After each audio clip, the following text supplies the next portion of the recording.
Hi everyone. This is, believe it or not, our very last lesson of the course, and this is lesson 8.4 on modeling exponential growth. So exponential growth and decay equations are super common and important in modeling real world situations, and so this lesson is all about that kind of situation in the real world. So in words, we can think of an exponential growth situation as one in which the rate of change of a population is proportional to the size of the population. So, for example, if we're talking about bacteria growing and we say that P equals the number of bacteria, then if we were to think back to lesson 8.1 and translate these words, the rate of change of a population is proportional to the size of the population. So see, the size of the population is P. We would end up with this equation, dP dt is equal to Kp. And that is called the natural growth equation. And it is an equation, you can clearly see that it's a differential equation, dP dt is equal to Kp. That's just like saying dy dx is equal to Ky. Remember that K is a number, okay?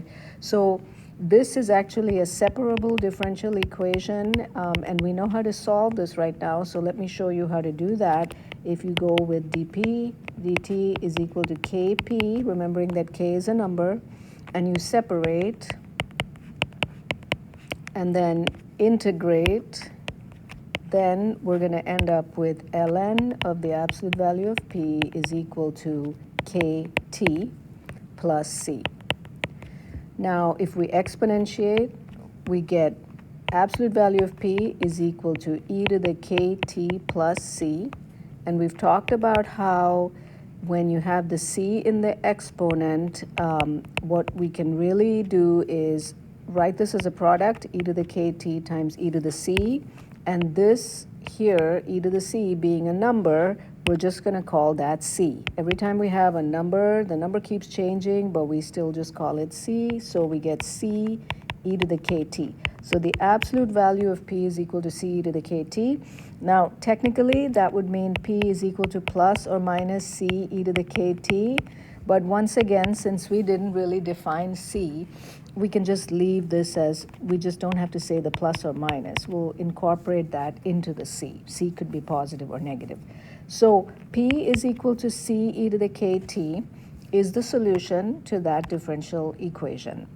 Now, so we're noticing that the natural growth equation, NGE, is solved by an exponential. P of t is equal to C times e to the Kt.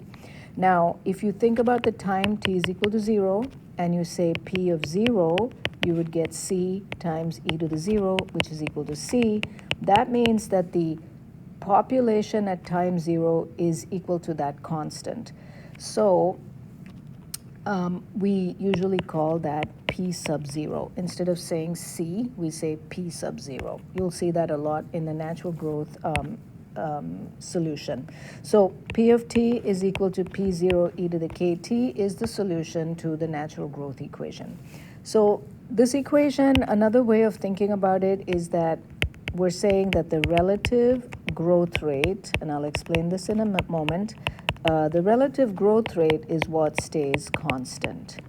You know, if I had an equation that said dP dt is equal to K, right, this would be a constant growth equation, right, constant growth rate. And we know that that means that P would have to be a line, right?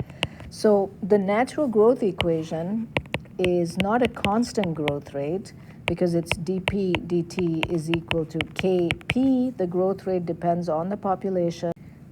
But if you separate this a little bit differently, if you say dP dt over P, right, that is equal to a constant. So this is what I mean by the relative growth rate.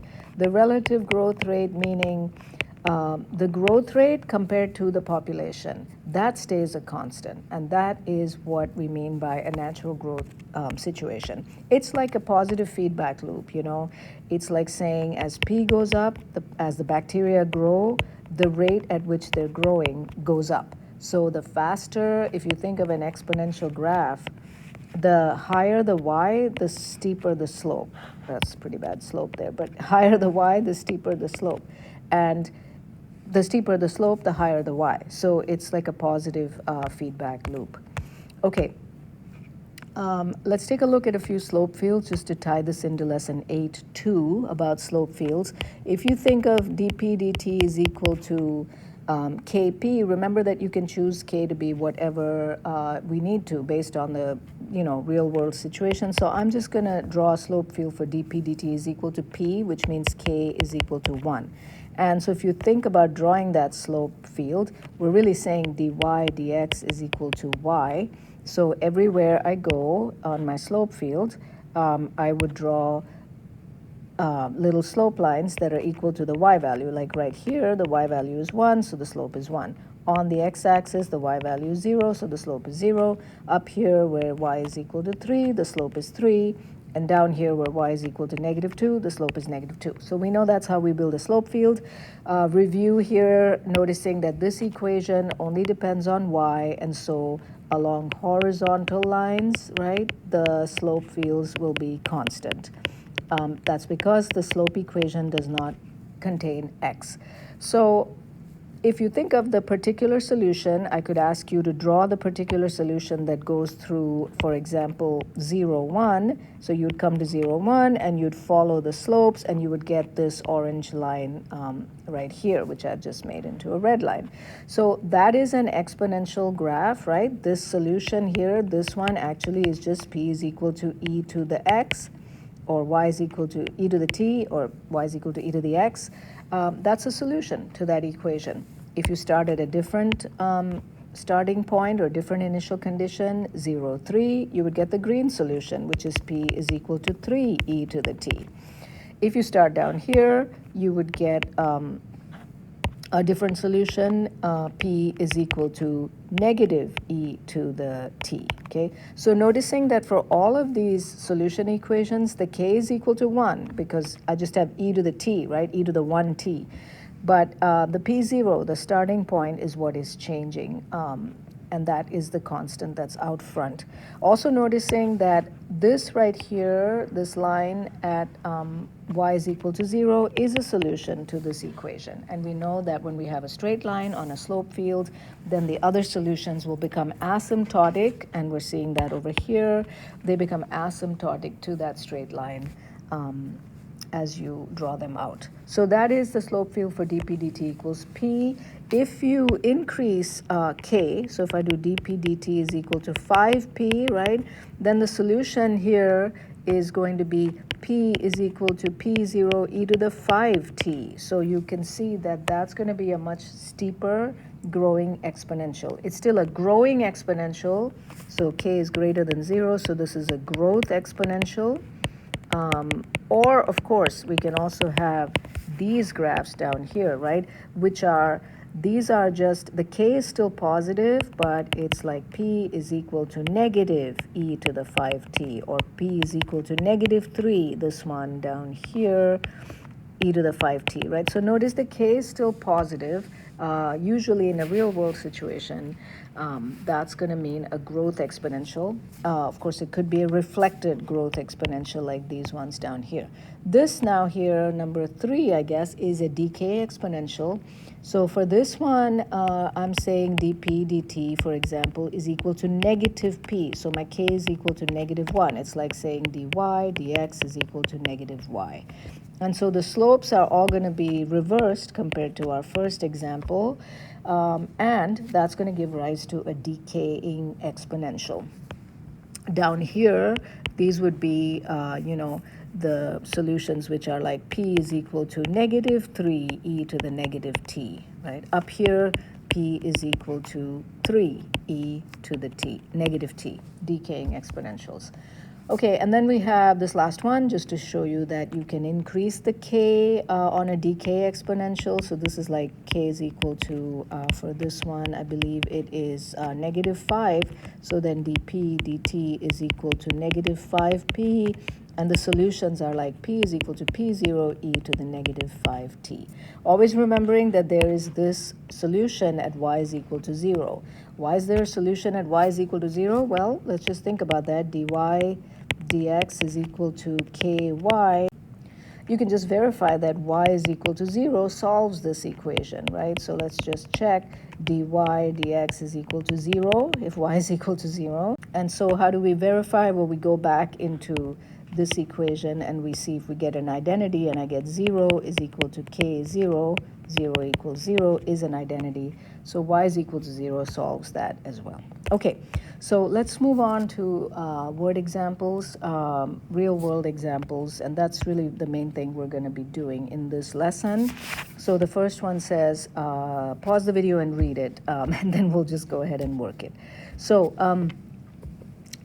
here, the first thing that I would do is translating the words into the equation, because it says find an expression for the number of fruit flies. That means write a math equation. So if we take these words here, the rate at which a population of fruit flies grows is assumed to be proportional to the number present.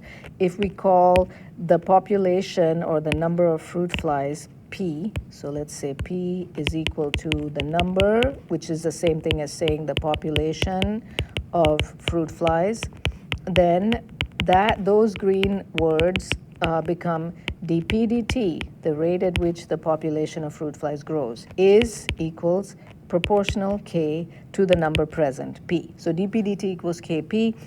Now, we know that this is going to be solved by p is equal to p0 e to the kt. So we do not need to separate and integrate. If you want to do that, go ahead, but you should also save time by recognizing this is the natural growth equation. It will be solved by this type of exponential. So now I have my solution. I know that it's going to look like this. All I need to do, so this is really part A, except I need to see if I can figure out P0 and K. So for part A, you would say, well, P0 is the initial number of fruit flies, so that must be 100. So we've got P0. And for K, we're going to use this information here, that after 3 days, there are 200 fruit flies. So first I would say P0 equals 100 e to the kt, and then I would take the information in red, and I would say, well, there are 200 fruit flies at time t is equal to 3. So I can write this equation and solve that to find k. So 2 is equal to e to the 3k, and ln2 is equal to 3k, and so k is equal to ln2 divided by 3. So now we can answer part A. The answer to part A would be, I'll write it over here in blue. It's going to be P is equal to 100 e to the ln2 divided by 3t. You can put that into your calculator if you wish and get a decimal. If you do get a decimal, please keep it to at least 8 decimal places, because it's an intermediate number. Okay, so we get this as our population expression. Now, this expression holds for any time t. So now there are two types of questions I can ask. I can either give you the time and ask you to find the population, or I can give you the population and ask you to find the time. So part B here, we are asked when, so clearly we're finding the time. When will there be 1,000 fruit flies? So I put 1,000 on the population side into the expression that works for all times, and I just solve this, and I'll get 10 is equal to e to the 0.231049006t. ln 10 is equal to that decimal. I probably should have just left it as ln 2 over 3. It's easier to write, but there it is. And then t is equal to ln 10 divided by that lovely decimal, and our final answer comes out to be t is equal to 9.9657, and we are working in days, and this is where we want 4 decimal places. So this is how all of these, or most of these problems are going to work. Of course, there are variations and there is critical thinking, but the basic idea is this: recognizing the natural growth equation, understanding it is solved by an exponential, finding your initial number, finding your k, and then you can use it then for any time and for any population. Okay, let's move on to the next example. Okay, so here's another example of exponential, in this case, decay. So if our k comes out to be negative, then our equation is going to be an exponential decay equation. So pause the video and read the question. And the first thing we would do is to translate these words.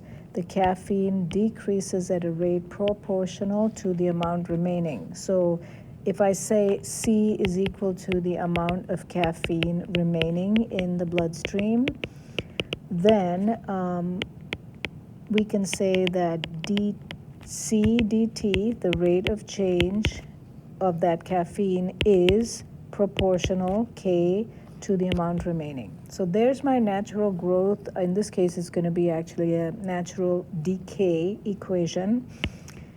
And it's going to be solved by C is equal to C0 e to the kt. So I just need to find my C0 and my K. C0 is right here because we started at 30 ppm. So C is equal to 30 e to the kt. And now we need to find K. So for that, we use the information here. After 4 hours, there are 14 ppm in the bloodstream. So I can say 14, that's an amount, is equal to 30 e to the 4k.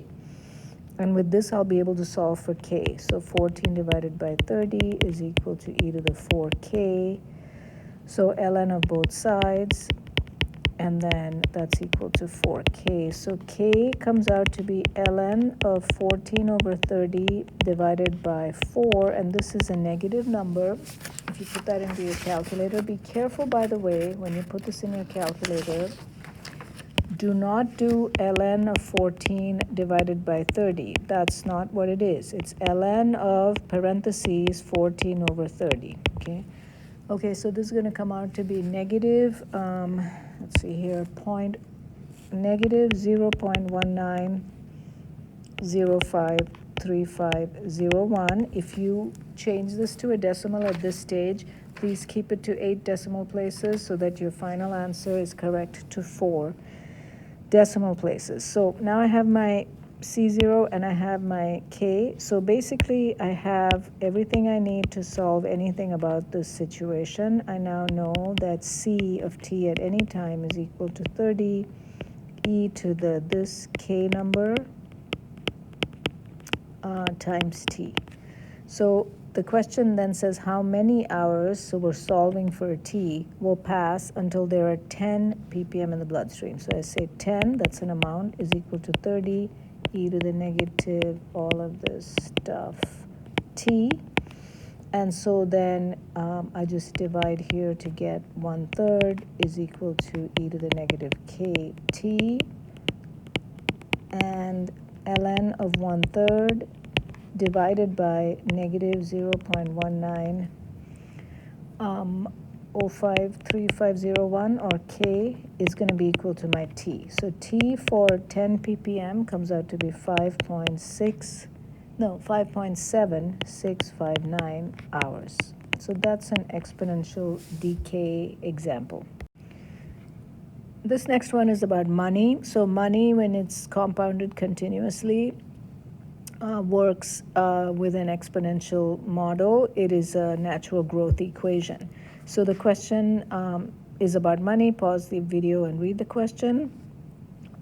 Before we jump into solving, I just want to remind you that continuous compounding means that the amount of interest is going to be proportional. The amount of interest basically is tied as well to the rate of growth, right? So the rate of growth of the money, or the amount of interest, is going to be proportional to the amount of money in the account. And the proportionality constant is the rate of interest. So we basically have an equation dA dt, if A is the amount of money, is going to be equal to R times A. So natural growth equation, so it will be solved by A is equal to A0 e to the RT. The R is now going to be, or the K is now going to be my R, or my rate of interest. And in this case, since we know that R is 6.3%, we put that into a decimal to get 0.063, and that is going to be my equation. Oh, I also know that A0 for this problem is 800. So A is equal to 800 e to the 0.063 t. That's my money at any time.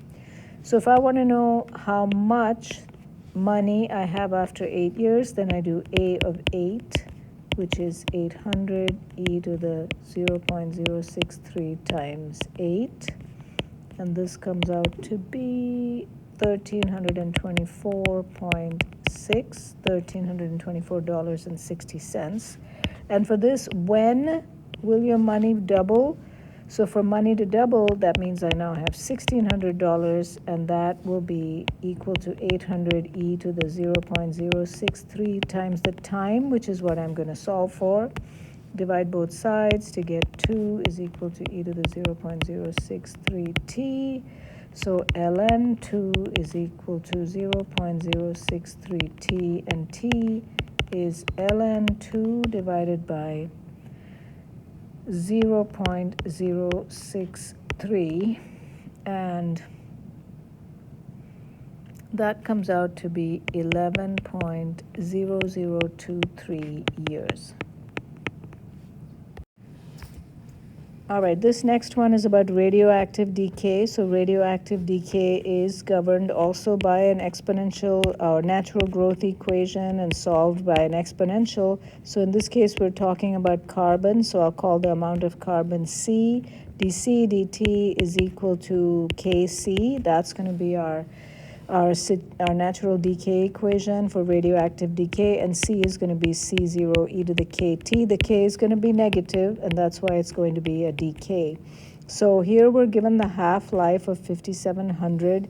So just to explain what half-life is, we start with a certain amount of the radioactive material, say 100 grams, and to get to 50 grams, that's how long it's going to be for one half-life. One half-life is the time it takes to decay down to 50, and then if you go the same amount of time again, so another half-life, then you would be decayed down. So this would be one half-life here, and then 2 times the half-life, you'd be down to 25, and if you went to 3 times the half-life, then you would be down to 12 and a half, and so on, right? So half-life is the time that it takes for the material to decay by a half. And that is kind of like a fingerprint for the material. So carbon-14 half-life is given to us as 5,700 years, and we can use that to figure out K. So I can say that in this case, since the T half is 5,700, then if I take my equation C is equal to C0 e to the KT, if I put in 5,700 into my T, then I would be, at that time, my amount would have decayed to 1/2 of the initial amount. Here's the initial amount, so 1/2 of that will be what I have at 5,700 years. So then I can just divide out my C0, so I just have 1/2 is equal to e to the 5,700k, and now I can do an ln of 1/2 is equal to 5,700k, and k will be ln 1/2 divided by 5,700, and that will be a negative number. Okay, I'm going to just leave it like that because it's easier to write, but you can also make it a decimal. Once you have the k, you basically have a lot of information about this, because now if you want to figure out, the question says how old is a sample in which 10% of the carbon has decayed. So if 10% has decayed, then there's 90% left. Remember that in this equation, C is equal to C0 e to the KT, this is how much is left, right? So if 10% has decayed, then 90% is left. So I would put 0.9 of C0 on the left side, and that has to be equal to C0 e to the K that I just figured out times T. So now I can again just divide out my C0s, and I have 0.9 is equal to e to the kt, and then I can solve by taking an ln, so ln of 0.9 divided by ln of 1/2 over 5700.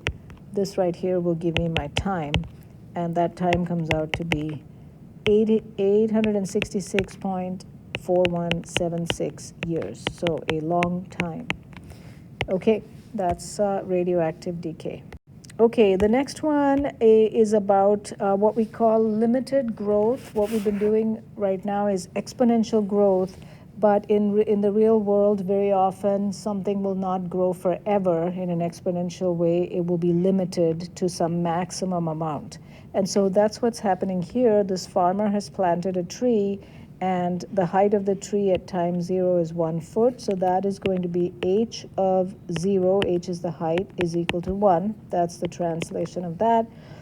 And then we have this differential equation, which we can really connect again to the words, right? So we're saying the rate of growth, dh dt, is equal sign proportionality constant to the difference between the maximum height and the current height, right? So then the maximum height must be 10 feet and the current height is h. So is the tree growing faster, part A, when it is 2 feet or 4 feet? Well, for that, I mean, we just put in the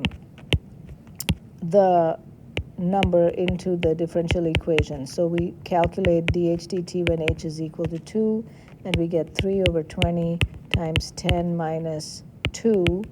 That is 8 times 3, 24 over 20, or 6/5 feet per year. That's my growth rate at when the height of the tree is 2. And my growth rate when the height of the tree is 4 is 3 over 20 times 10 minus 4, which is 18 over 20, or 9/5 feet per year. And so 9/10, I'm sorry, not 9/5, 9/10. So 6/5 is 12/10, and 9/5 is less than that. So basically dh dt at h is equal to 2 is greater than dh dt at h is equal to 4. So a tree grows faster at height equal to 2, okay, feet. Okay, next one says find d squared h dt squared in terms of h. Use this expression to explain why the graph is concave down. So this graph is going to end up looking something like the tree height starts at 1, and it's going to max out at 10. So if I draw a horizontal asymptote at 10, this graph has to go from 1 to 10 in a sort of an exponential way. And when you think about it, there really is only one way it can do that. And it's going to look something like this. We're going to figure out this exact equation in a minute. But for now, what we're trying to see is the double derivative, the h double prime, because we know that if h double prime is less than 0, we're concave down, and we want to show that this graph is concave down, which is another way of saying that the rate at which it's growing in the beginning is less than the rate at which it's growing in the end, because the tangent line slope is going down on this concave down graph. So to do this, we're going to just take our dh dt equation and differentiate it again. So starting with this, we can first of all just do this. I think it's easier to see if you just distribute that 3 over 20 and then take the second derivative. So the second derivative is negative 3 over 20. And there's a temptation to write 1 here, but remember we're not doing dh dh, we're doing dh dt, right? So we're not differentiating with respect to h. We're differentiating with respect to t. So this is my equation, and then I can put this back in for dh dt. So it's negative 3 over 20 times 3 over 20 times 10 minus h. So this right here I've just replaced that dH dt with what I know is dH dt, so that I now have an equation for d squared h dt squared in terms of just h. And so I get negative 9 over 400 times 10 minus h. This is my expression for h double prime, right? So now here I can look at this expression and say, well, I know that h has to be always less than 10 because 10 is the max height. So then 10 minus h is always greater than 0. And so negative 9 over 400 times 10 minus h would be less than 0. And therefore, that expression is, which is the d squared h dt squared, is always less than 0. And that tells us that h of t is a concave down graph. Okay. Next one, equation of a tangent line. So we need to find the equation of the tangent line to the graph of h at t equals 0, and then we're going to use that tangent line to approximate the height of the tree at 1 year, and we're going to tell if that estimate is under or over estimate. So back to the picture here, right? What we're doing is trying to find an equation for this tangent line. Right at this point, the point is 0, 1. And we're going to figure out its slope and write a little linear approximation is really what we're doing, right? So the point, remember, always two things for a tangent line: point, 0, 1, and slope is the dH dt at that point, right? So dH dt at 0, 1 is going to be equal to 3 over 20 times 10 minus 1. That is 9 times 3, 27 over 20. So my linear approximation is y minus y1 is equal to m times x minus x1, right? Now in this case, we may want to call the x t because that's what it is. We'll leave the y as y and we won't write h because h refers to the exact graph, and we are now talking about the linear approximation.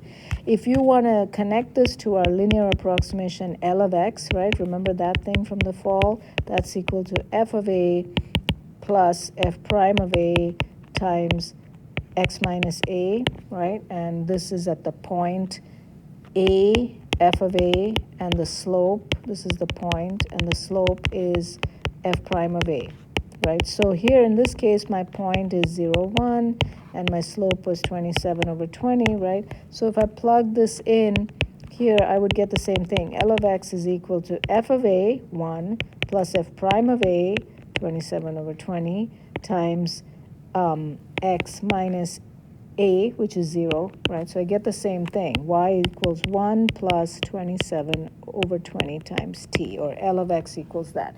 Now, if we're estimating the height using the linear approximation or the tangent line, then we just do t is equal to 1, right? So we put in, here it's like saying L of 1 is equal to 1 plus 27 over 20 times 1. That's 47 over 20. If you're using this version, you just say y is equal to 1 plus 27 over 20 times 1. Same thing, 47 over 20. So that's the height that's approximated by the tangent line. What we're saying is that when you're out to 1 year, then the actual height is here on the black graph, right? It would be 1 comma h of 1. We don't know the h equation yet. We've just found the point on the line, 1 comma 47 over 20, and you can see that it's an over approximation or overestimate. And the reason it is an overestimate is because h is concave down and tangent line is above the curve, the graph of h of t, right? So that's going to be an overestimate.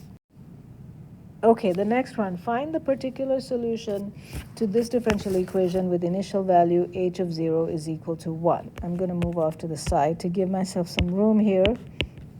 So we'll just solve this by separation of variables. So here is my equation. I'll just separate and integrate. Okay.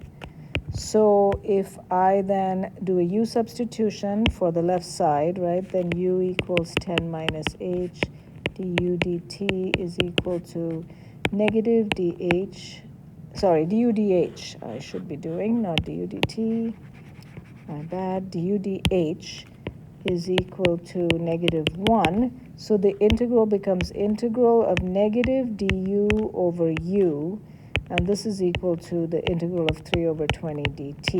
So then negative ln u is equal to 3 over 20 t plus c. That means negative ln of the absolute value of 10 minus h is equal to 3 over 20 t plus c. Now I can stick in my initial condition, which is h of 0 is equal to 1, and I will then be able to get my c. So c is equal to negative ln 9. And so with that in hand, I can go back up here and put that in. So negative ln 10 minus h is equal to 3 over 20 minus ln 9. We'll get rid of this minus by making a change of sign everywhere. Now, h is always less than 10, so I can drop my absolute value since 10 minus h will always be positive, and then I have negative 3 over 20 plus ln 9.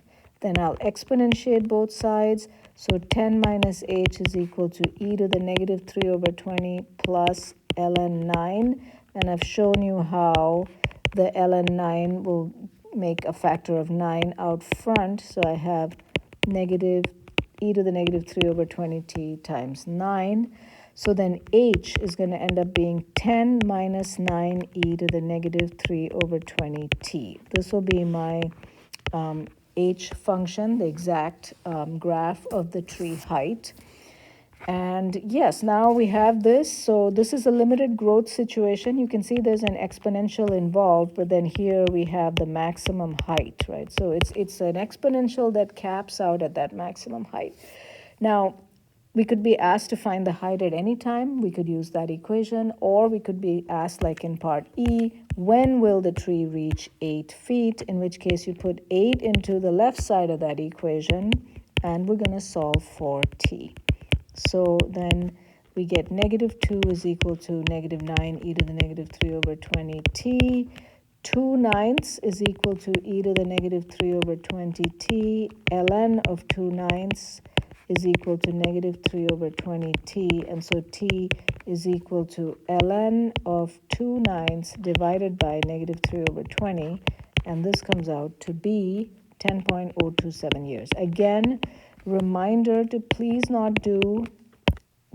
not do ln of 2 divided by 9. That's not what this is. This is ln of the quantity 2 over 9. Okay, so be careful when you're putting stuff into your calculator.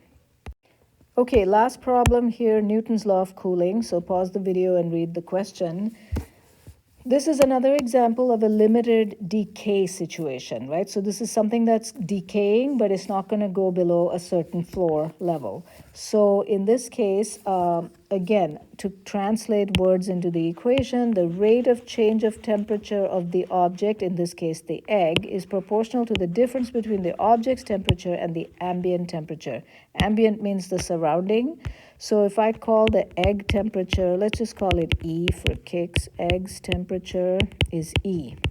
So then dE dt is going to be equal to K times the difference between the object's temperature, E, and the ambient or surrounding temperature is the sink water, in this case, E minus 18. So there's the equation, and we will just solve that little thing to see what a limited decay equation comes out like.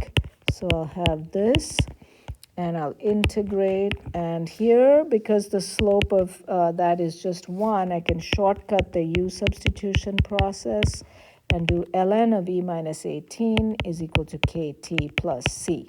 Okay, now I'm going to use the two points that I know on this egg temperature graph. I mean, if we think about this, right, the egg temperature, it's a limited decay kind of a situation, right? So you can kind of guess that the graph's going to look something like we're going to start at 98 and we are not able to go below 18 because it can't get colder than the water, and it's going to come down like that, you know. That's going to be what's happening. And we know this point, 0.98, and we also know that at 5 hours, or so not hours, 5 minutes, it's down to 38, right? So we know 2 points on the graph. We don't yet know the black graph equation. That's what we're trying to find.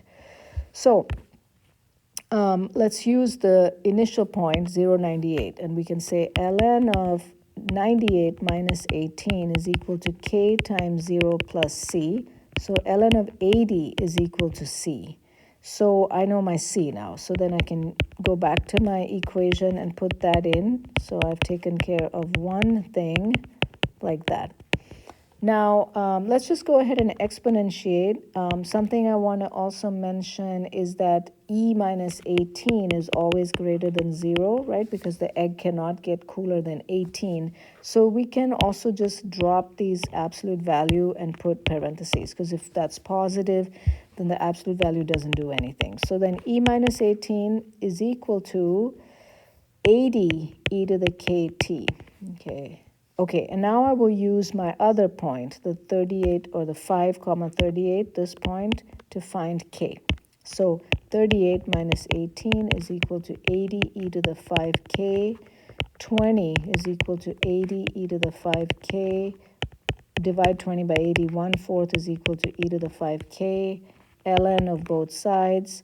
So ln of 1/4 is equal to 5k, and k is equal to ln 1/4 divided by 5. So there's my k. And so once we have our k, we really have everything we need to answer any question that could be thrown at us about this egg. So here I'll go back into here and put in my numbers. So I have e minus, let's just write it first as e minus 18 is equal to 80 e to the ln 1/4 over 5. I'm leaving it like that. If you prefer to put it as a decimal, you can. That's my equation. And now I can answer the question, assuming the water doesn't warm, how long will it take the egg to reach 20 degrees? So I put 20 here because that's an egg temperature, and I'll be solving for T. And so 2 is equal to 80 e to the ln 1/4 over 5t, and 2 divided by 80 is equal to e to the ln 1/4 over 5t. So very careful here when you put this in the calculator, right? It's ln of 1/4, the 1/4's inside the ln, and then all divided by 5, okay? So 2 over 80 is 1 over 40. So I have this situation, and then I do ln of both sides, and I get ln of 1/4 over 5t is equal to ln of 1 over 40. And so I'm going to end with t is equal to 5 ln of 1 over 40 all over ln of 1/4. And this answer is equal to 13.3048 minutes. So make sure you keep that out to 4 decimal places. So there you have it. These are our exponential growth and decay situations that can come out of the natural growth or decay equation. So let's just write some takeaways. I would say there are 4 big takeaways. The first one is your natural growth equation, and that is dp dt is equal to kp, and k is greater than 0. This is going to end up with a solution p is equal to p0 e to the kt. It's going to be a growing exponential starting at p0 and just growing forever.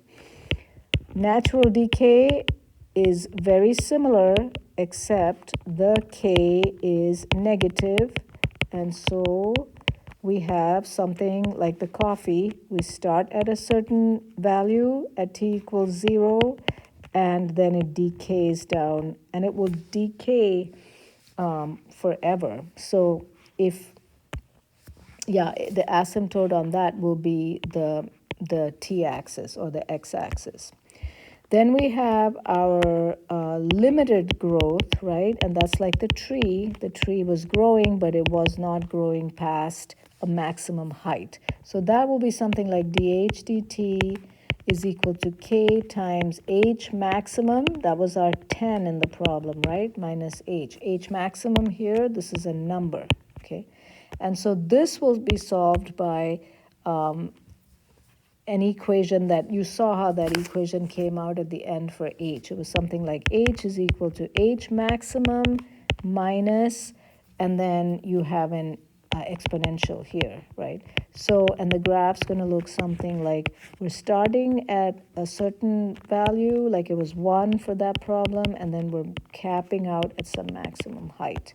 And then the last one was our limited decay, very similar, and that was like the egg, and there we had dE dt is equal to, what was it, k times egg temperature minus some minimum temperature, right? So in the problem, that was our 18. And there we saw that that means we're going to cap out at some floor. We start at some initial temperature, and we don't go all the way to 0. We just cap out at some floor value, which is the T minimum, okay?